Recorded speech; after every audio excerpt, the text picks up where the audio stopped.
देखो ये कौन से यस प्लेस है? सर, मुझे आ रही है आवाज sir. Okay, ones, tens, 100, 1000, 10,000, lakh, 10 lakh. तो 6 इंटू, आपको यहाँ पे कितने जीरो लगाओगे? 1 2 3 4 5 6 7, तो यहाँ पे 7 जीरो आ जाएंगे। तो ये हो जाएगा 6 इंटू 10⁻7। तो सी पार्ट आंसर आएगा, ये डी पार्ट नहीं आएगा। ठीक है, सी पार्ट आएगा। अब यहाँ पे हमने अभी तक सीखा कि प्लेस वैल्यू क्या होती है। इसके कुछ डेंजर क्वेश्चन भी बन जाते हैं, वो मैं आपको एक करके बताता हूँ। जैसे देखो एक क्वेश्चन अभी यूपीपीसीएस में आया था। क्वेश्चन है ABC plus BCA plus CAB is divisible by, ये क्वेश्चन है। तो और ऑप्शन दिए हुए थे, ऑप्शन ए था 9, ऑप्शन बी था 3, ऑप्शन सी था 37, ऑप्शन डी था 111, ये ऑप्शन थे। अब ये जो क्वेश्चन है, अब सिंपल सी बात तो ये समझ आती है कि ये ABCD लिखी है तो 9 3 37 111 से डिवाइड हो कैसे जाएगा? ABCD है, नंबर से कैसे डिवाइड हो जाएगा? तो सबसे पहले तो हम एक बात समझ जाते हैं कि ये प्लेस वैल्यू का क्वेश्चन है। तो इसको करना कैसे? सबसे पहले ABC को लिखेंगे C plus 10B plus 100A, इसको प्लेस वैल्यू की फॉर्म में लिख लेंगे। A plus 10C plus 100B, फिर ऐसे ही इसको लिख लेंगे B plus 10A plus 100C, और फिर यहाँ से ऐड कर लेंगे 100A plus A plus 10A, तो हो जाएगा 111A प्लस ऐसे हो जाएगा 111B फिर 111C, और फिर 111 कॉमन आ जाएगा तो A plus B plus C आ जाएगा। तो देखो यहाँ पे 111 बाहर है, तो इसका मतलब ये डी पार्ट से तो डिवाइड हो ही जाएगा। और ये जो 37 से भी ये 111 डिवाइड हो जाता है, ये 3 बार हो जाएगा, तो ये 37 से भी हो जाएगा। ये जो 111 है, तीनों डिजिट का सम 3 आ रहा है, तो ये 3 से भी हो जाएगा। तो क्वेश्चन आया था इज नॉट डिविजिबल बाई, ये जो है आपका 9 से डिवाइड नहीं हुआ, तो आंसर आ गया ए पार्ट। आपका ये जो है कंप्लीटली डिविजिबल नहीं होगा, 21 आ जाएगा, तो 2 रिमाइंडर यहाँ बचेगा, तो आपका आंसर आ गया 9। तो इस तरह के क्वेश्चन पेपर में आ जाते हैं, ये बहुत ही इंपॉर्टेंट कंसेप्ट है प्लेस वैल्यू का। अब दूसरी चीज इसके बाद आती है, दूसरा कंसेप्ट आता है फेस वैल्यू। फेस वैल्यू क्या होती है? फेस वैल्यू किसी भी नंबर की इटसेल्फ वही वैल्यू होती है। जैसे एक नंबर यही ले लेते हैं 65489203, अगर मैं कहूँ इसमें 9 की फेस वैल्यू क्या है, तो 9 की फेस वैल्यू 9 ही होगी, 8 की फेस वैल्यू 8 होगी। फेस वैल्यू इटसेल्फ वही नंबर होती है। प्लेस वैल्यू क्या होगी 9 की? 9 की प्लेस वैल्यू होगी 9 इंटू वंस, टेंस, 100, 1000 से मल्टीप्लाई कर देंगे तो ये आ जाएगा 9000। लेकिन अगर 9 की फेस वैल्यू पूछी जाए तो वो इटसेल्फ वही नंबर होती है। तो क्वेश्चन नंबर 3 का आंसर क्या आएगा?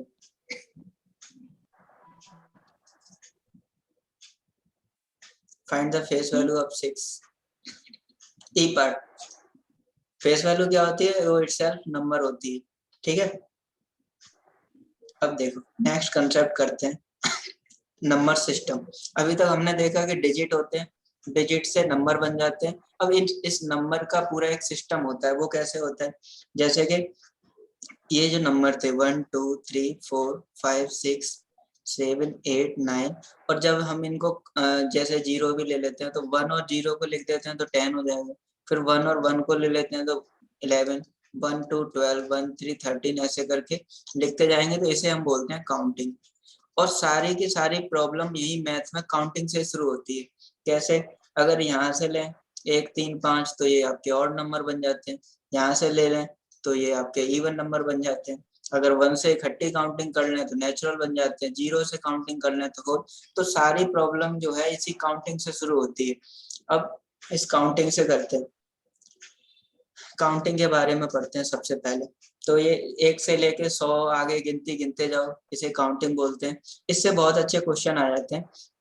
जैसे अभी एक क्वेश्चन आया था कि एक बुक है और एक बुक में 1 से लेके 121 तक पेजेज हैं एक बुक में, 1 से लेके 21 तक 121 तक पेजेज हैं 121 तक, तो उसमें टोटल डिजिट कितने होंगे, ये क्वेश्चन था। 1 से लेके 121 तक की पेज की किताब में टोटल डिजिट कितने होंगे। तो देखो, जब हम 1 से लेके 121 तक काउंटिंग लिखते हैं तो इसमें सिंगल डिजिट आते हैं। सिंगल डिजिट कौन से होंगे, जो 1 से लेके 9 तक होंगे, तो ये 9 हो गया। उसके बाद में डबल डिजिट आ जाते हैं। डबल डिजिट कहाँ से होंगे, जो 10 से लेके 99 तक होंगे। अब आपने क्या करना है, 99 में से ये 9 घटा देना है, तो आपके पास में डबल डिजिट कितने आ जाएंगे, 90। उसके बाद 2 से मल्टीप्लाई कर दो तो टोटल डिजिट कितने हो जाएंगे, 180। उसके बाद में आ जाते हैं ट्रिपल डिजिट। ट्रिपल डिजिट कहाँ से होगा, 100 से लेके 121 तक होगा। तो अब ये काउंट करने हैं, तो 121 में से जो भी आपने ये काउंट कर लिए हैं जो पहले, वो घटा दो, 90 घटा दो, तो यहाँ पे कितना आ जाएगा, 31।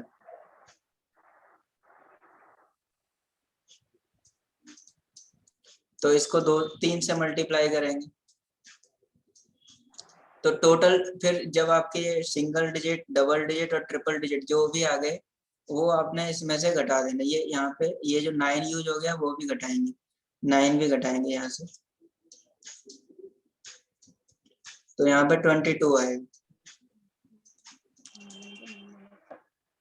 तो टोटल डिजिट आपके पास में कितने हो गए, 180 और ये 9 और 66। तो टोटल डिजिट अगर 1 से लेके 121 पेज तक की एक किताब लिखी होगी तो उसमें टोटल डिजिट कितने होंगे, 265 होंगे। तो इस तरह का क्वेश्चन आ जाता है, तो फिर पेपर में हमें बहुत ज्यादा टाइम लग जाता है काउंट करने में। चलो एक क्वेश्चन और करते हैं।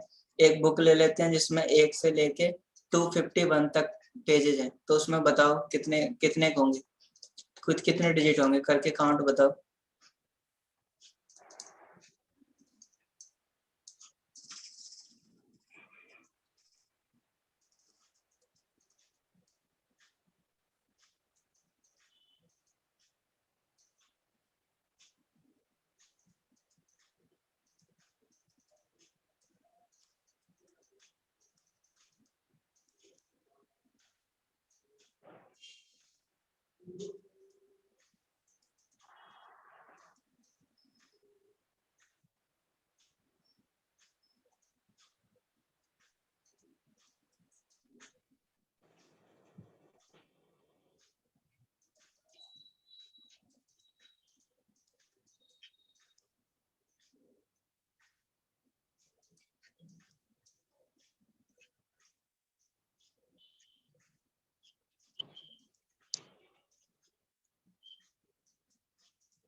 आया किसी का आंसर?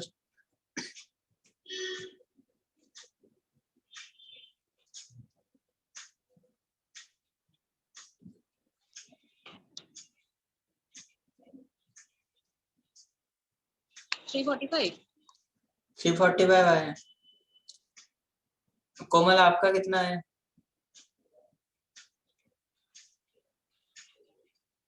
मुझे ये नहीं समझ आया, हमने 99 माइनस क्यों किया इसमें से 251 में से। अच्छा 251 का 150। देखो जितने डिजिट जो डिजिट यूज हो गए वो तो घटाने पड़ेंगे ना आपको।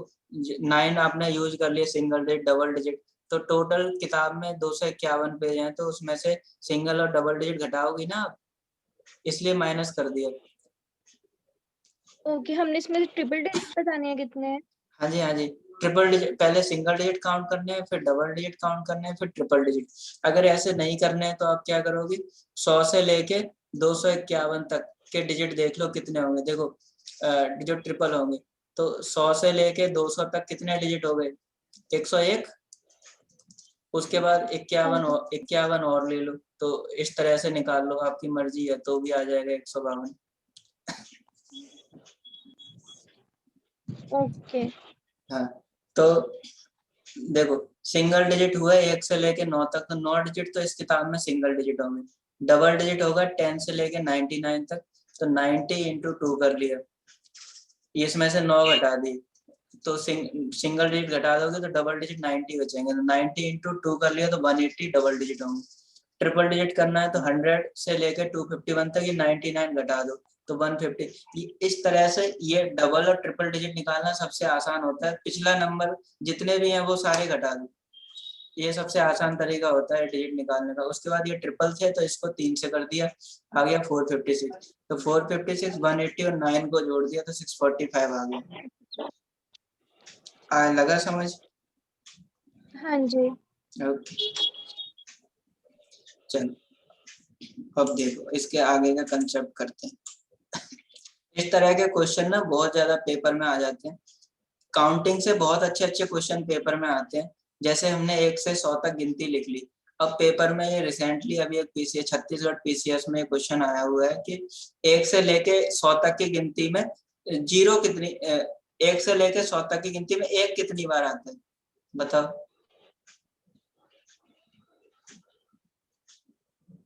1 से लेके 100 तक की गिनती में 1 कितनी बार आता है?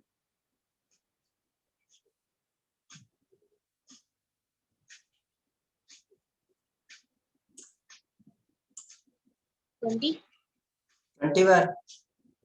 20 कोमल 20 बार आएगा।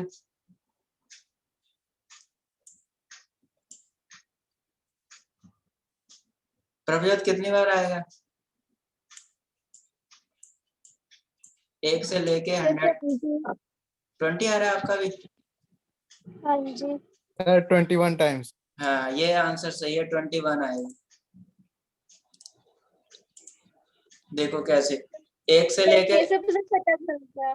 हाँ 1 से 10 में काउंट किया था। अच्छा देखो 1 से लेके 10 तक, उसके बाद देखो 21 31 41 51 61 71 81 91 और यहाँ पे 100, इन सब में जो है 1 1 आ रहा है। तो देखो यहाँ भी 13 14 15 16 17 18 19 इसमें भी 1 1 है। अब गिन लो पूरे 1 2 3। अब देखो 11 में 2 बार है 1 1, तो ये भी गिनो 4 5 6 7 8 9 10 11 12। उसके बाद 13 14 15 16 17 18 19 20 और 21। ठीक है शिप्रा समझ लगा गलती कहाँ हुई थी? वो पहले वाले में हाँ वो 151 ले लिया था मैंने 251 की जगह। नहीं यहाँ पे 1 से लेकर 100 तक की गिनती में 1 कितनी बार 1 कितनी बार आता है? ऐसे ही ना 1 से लेकर 100 तक की गिनती में गिन के रखो पहले से ही कि 0 कितनी बार आता है, 2 3 4 5 ये सारे डिजिट कितनी कितनी बार आते हैं। ये ना इस तरह के क्वेश्चन है, ये गर्म दूध की तरह होते हैं। ये ऐसे है मुंह में डाल लिया तो ना तो आप इसको थूक सकते हो और ना ही अंदर जा सकता है क्योंकि गर्म है।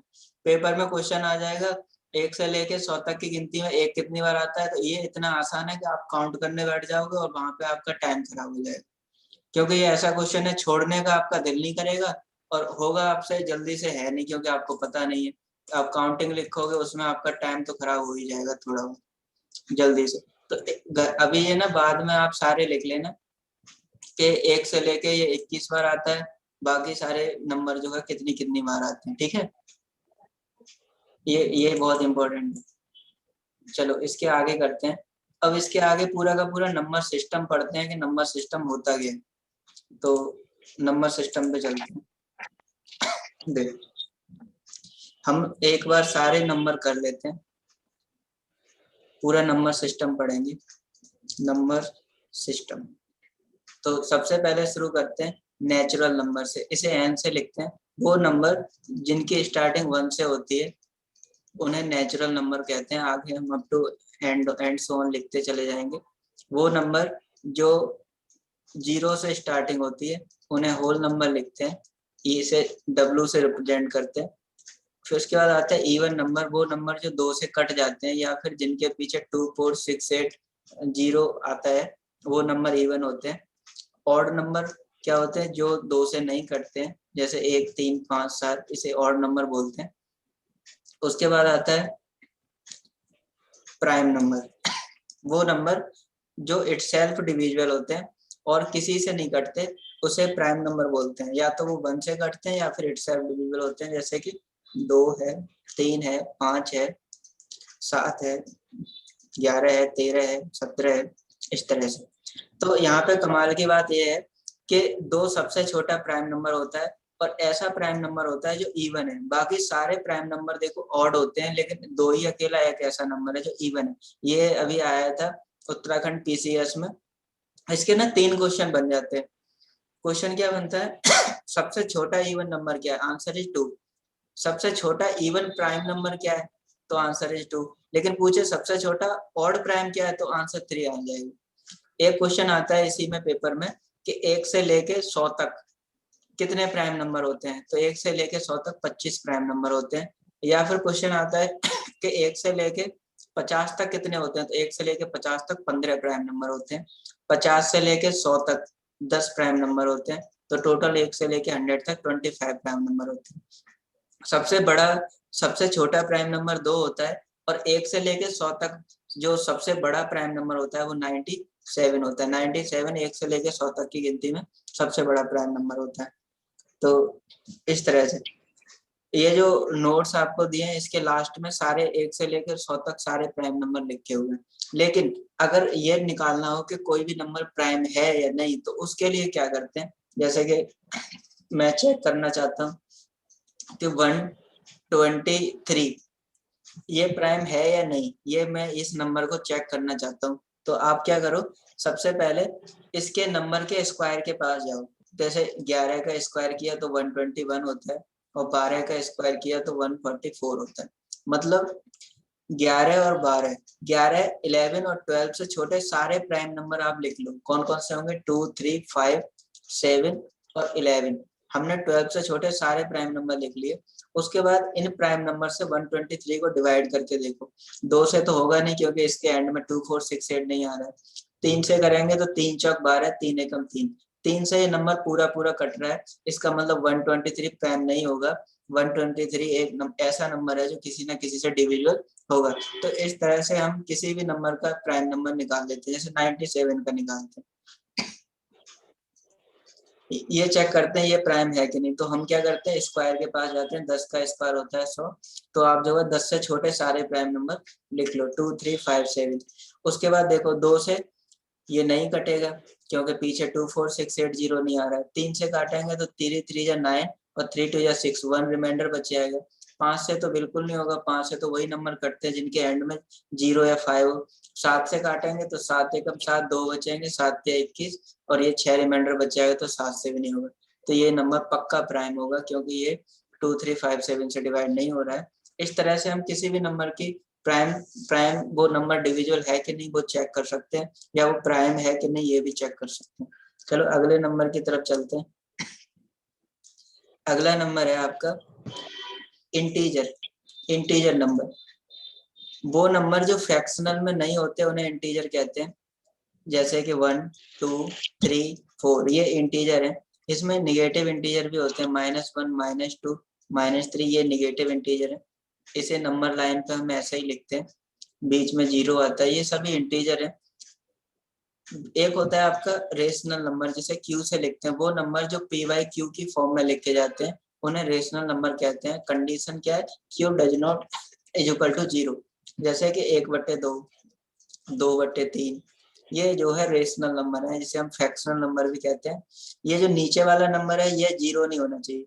अगर ये 0 हो गया तो ये नंबर जो है अनडिफाइंड हो जाएगा, इसे हम कैलकुलेट नहीं कर सकते। तो इसे बोलते हैं रेशनल नंबर। उसके बाद आता है इर्रेशनल नंबर। इर्रेशनल नंबर वो होते हैं जैसे √2, √3 और पाई को भी इर्रेशनल नंबर में लेते हैं। ये जो 22/7 या फिर 3.14 है, ये पाई की एग्जैक्ट वैल्यू नहीं होती, इसीलिए इसे इर्रेशनल नंबर भी बोलते हैं। तो ये जो नंबर ऐसे हैं ये नाइदर टर्मिनेटिंग नॉर रिकरिंग। पाई की वैल्यू हम सुपर कंप्यूटर से मिलियंस बिलियंस तक निकाल चुके हैं, ये आज तक टर्मिनेट नहीं हुई है। ऐसे ही √2 की वैल्यू होती है 1.414, आप आगे लिखते चले जाओ।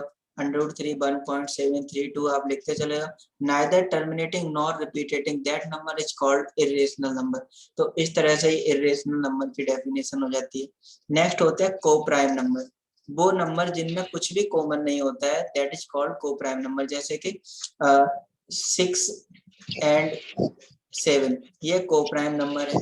4 एंड 9 ये को प्राइम नंबर है, इनमें कुछ भी कॉमन नहीं है, इन्हें को प्राइम नंबर कहते हैं। जिनके बीच में कुछ भी कॉमन ना हो उन्हें को प्राइम नंबर कहते हैं। नेक्स्ट करते हैं कंपोजिट नंबर। ये बहुत इंपॉर्टेंट है कंपोजिट नंबर। कंपोजिट नंबर क्या होता है? Number greater than 1 and which are not prime, that is called composite number. वो नंबर जो एक से बड़े होते हैं, प्राइम नहीं होते हैं, उन्हें कंपोजिट कहते हैं। देखो ये जो नंबर लिखे हैं, एक से बड़े तो 2 हो गया, 2 तो प्राइम होता है, 3 वो भी प्राइम होता है, तो पहला कंपोजिट नंबर हो गया 4। उसके बाद देखो 5 प्राइम होता है तो दूसरा कंपोजिट नंबर होगा 6, 7 प्राइम होता है तो तीसरा कंपोजिट नंबर होगा 8, चौथा कंपोजिट नंबर होगा 9। तो आप कह सकते हो कि composite number can be even, can be odd. Composite number even भी हो सकता है, ऑड भी हो सकता है। जैसे यहाँ पे 4, 6, 8 इवन आ रहे थे और 9 जो है ऑड है, तो कंपोजिट नंबर इवन भी होते हैं और ऑड भी होते हैं। तो कंपोजिट नंबर जो है आपका एक से बड़े और जो प्राइम नहीं होते वो कंपोजिट नंबर होते हैं। तो ये पूरा का पूरा आपका जो सिस्टम है जिसे हम बोलते हैं नंबर सिस्टम। अब ये जो नंबर सिस्टम है इसमें कुछ चीजें हम समझ लेते हैं। जैसे किसी इंटीजर को हम प्लस करते हैं, जैसे 2 और 3 5, तो हम हमें जो है इंटीजर मिलता है। और अगर हम किसी इंटीजर को इंटीजर से मल्टीप्लाई करते हैं तो भी हमें इंटीजर मिलता है। ऐसे अगर हम किसी इरेशनल नंबर को इरेशनल नंबर से डिवाइड करेंगे तो हमें क्या मिलेगा? ये हमारा अगला क्वेश्चन है। 2/3 is a rational number where as √2 √3 is. इसका आंसर क्या है? Also a rational number, an irrational number, not a number, a natural periodic number.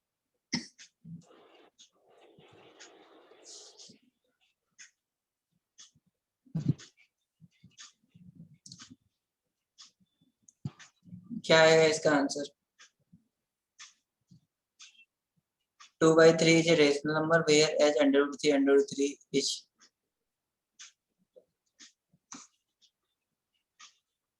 Shipra क्या आएगा इसका आंसर?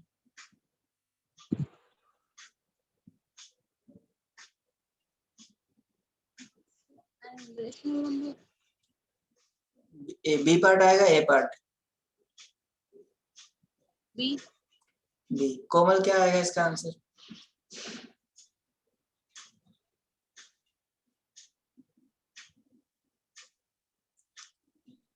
Rational number. नहीं, इरेशनल आएगा। देखो √3 क्या है? √2 भी इरेशनल नंबर होता है और √3 भी इरेशनल होता है। तो अगर इरेशनल को इरेशनल से डिवाइड करोगी तो आंसर इरेशनल ही आएगा, B part, an irrational number. ठीक है।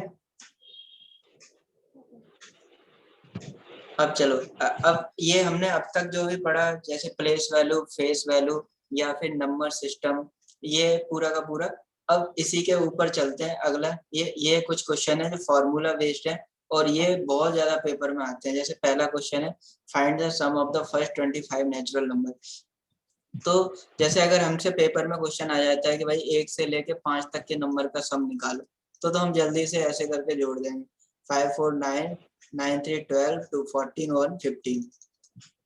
1 से लेके 10 तक आ जाए तो भी हम कोशिश करेंगे कि भाई ऐसे लिख के हम कर देंगे कि 15 हो गया, 15 + 6 21 + 7 28। उसके बाद में 28 + 36 36 + 9 आप ऐड कर लेंगे तो 44 और +10 करके आप इस तरह से आंसर निकाल लेंगे। लेकिन अगर ऐसे आ जाए क्वेश्चन के 1 से लेके 100 तक के नंबर का सम क्या होगा, तो फिर वहां पे मुश्किल आ जाती है। तो जैसे कि इस क्वेश्चन को अगर करना हो तो इसका फॉर्मूला आप लिखो, फाइंड, आप इसको लिख सकते हो, the sum of first n number, n natural number. ये फॉर्मूला आप लिख लो, ये बहुत काम आएगा। 1/2 n n + 1 ये है। और अगर जैसे आपको क्वेश्चन में कहे कि 1 से लेकर 100 तक निकालो, तो बस n की वैल्यू यहाँ पे आप 100 रख देंगे, 100 + 1। उसके बाद इसको सॉल्व कर लेना, ये 2 से इसको कट कर देना, फिर 50 को इससे मल्टीप्लाई कर देना, तो 5050 आंसर आ जाएगा। तो इस तरह से बहुत बार पेपर में क्वेश्चन आता है। तो जल्दी से मुझे इसका 5वें क्वेश्चन का आंसर बताओ। Find the sum of first 25 natural का आंसर क्या आएगा? n की जगह 25, सी पार्ट आ रहा है, n की जगह 25 रख दिया होगा ना, 25 इंटू 25 प्लस 1 तो ये हो जाएगा 26, तो ये कट जाएगा 13 और फिर 25 को 13 से मल्टीप्लाई। देखो ये समझो कि मल्टीप्लाई करना कैसे, ये समझो। यहाँ पे देखो 13 को 2 से करो तो ये ना 2 नहीं है, 20 प्लस 5 इसको एज्यूम करो। 13 को 20 से करोगे तो देखो 13 दूनी 26, 13 2 या 26 होता है तो 268 हो गया। 13 को 5 से करोगे तो 65 हो जाएगा और फिर आप इसे ऐड कर दोगे तो 325। इस तरह से अगर आप मल्टीप्लाई करोगे तो आपको अलग से रफ स्पेस नहीं यूज करना पड़ेगा। अगले पे चलते हैं।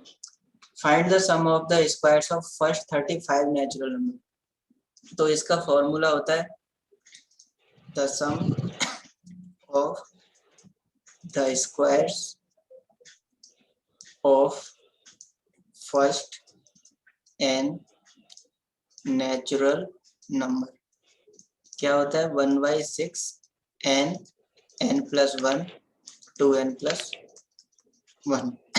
अब n की जो भी वैल्यू कह रहा हो, जैसे n की वैल्यू यहाँ कह रहा है 35, तो आप यहाँ पे n की वैल्यू 35 रख दो और आप सॉल्व कर लो, आंसर आ जाएगा।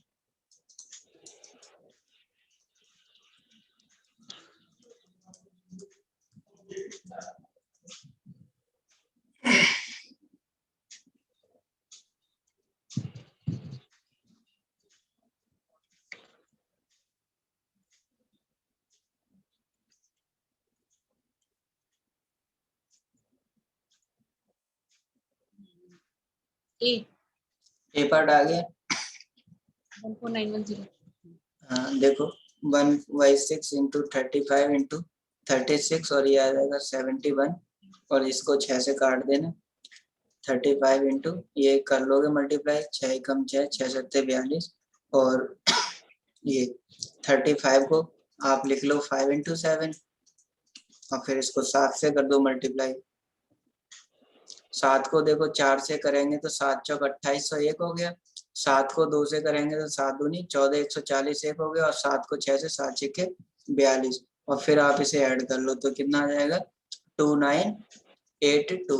और 5 से मल्टीप्लाई करने की ट्रिक क्या होती है कि भाई इसके पीछे 2980 के पीछे एक जीरो लगाओ अपनी तरफ से और इसका आधा कर दो। ये 5 से मल्टीप्लाई करने की ट्रिक होती है। तो आपका आंसर क्या आ जाएगा 41910। हमने कैलकुलेशन ऐसी करनी है कि एग्जाम में टाइम ना लगे।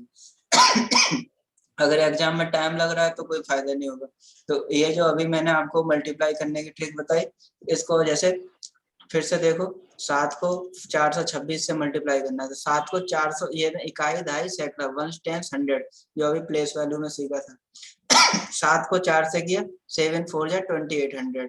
उसके बाद 7 को 20 से किया तो 140 आ गया तो 2800 प्लस 140 कितना हो जाएगा 2940। उसके बाद 7 छक्के 42, अगर 2940 में 42 और जोड़ देंगे तो कितना हो जाएगा 2982। इस तरह से करोगे ना ओरली हो जाता है, ज्यादा टाइम भी नहीं लगता। अब चलो अगले पे चलते हैं। Find the sum of the cube of first 50 natural number. तो इसका भी फॉर्मूला लिख लेते हैं। The sum of the cube of first n natural number तो क्या होगा 1/2 n plus 1 का होल स्क्वायर। जो सम वाला होता था नेचुरल नंबर वाला 1/2 उसी का जस्ट स्क्वायर करना है और कुछ नहीं करना, आंसर आ जाएगा। तो n की वैल्यू जो क्वेश्चन में पूछी है वही लिख दो और इसको सॉल्व करके इसका स्क्वायर कर दो, आंसर आ जाएगा।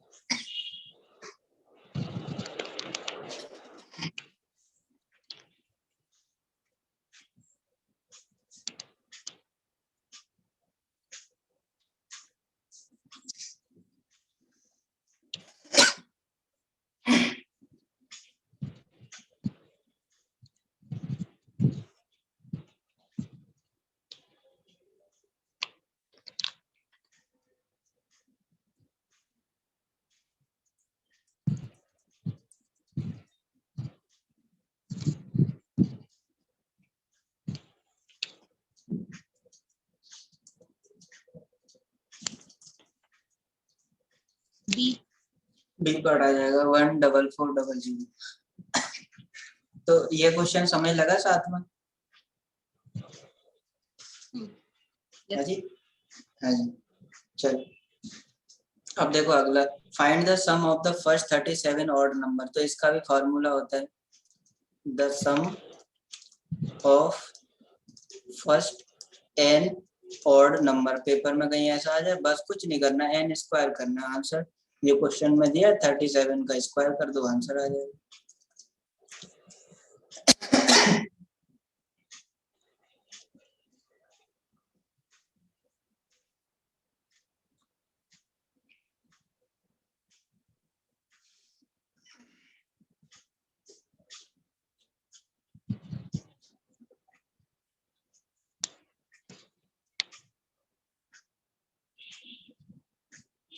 कितना आया आंसर?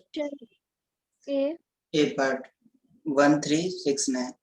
अब देखो पेपर में जब करना है तो कैसे करोगे? पेपर में देखो पीछे 7 है ना, तो 37 को 37 से मल्टीप्लाई करोगे, इसी को स्क्वायर कहते हैं। 7 सत्ते 49। देखो यूनिट डिजिट 9 आ रहा है सारे ऑप्शन में, देखो केवल एक ही ऑप्शन में 9 दिए, तो आप अपने आप ऑटोमेटिकली आंसर ये पार्ट देखो, बाकियों में है ही नहीं। पर हाँ ये थोड़ा ट्रिकी हो गया, इसमें नन ऑफ द अबव भी दिया है, तो हो सकता है कि 1369 में एक दो डिजिट आगे पीछे कर दे, जैसे 1269 कर दे और हम 9 देख के लगा रहे हैं, ये गलती हो सकती है। तो इस तरह से, तो ये समझ लगा question number 8, find the sum of first 37। Yes. हाँ जी। एक ये ना ये 40 मिनट का था, है जो मैं ना दोबारा से इसको कट करके दोबारा से लिंक भेजता हूँ, है ना, ये अपने आप मीटिंग नहीं तो खत्म हो जाएगी। 1 मिनट में मैं अभी दोबारा से कर देता हूँ।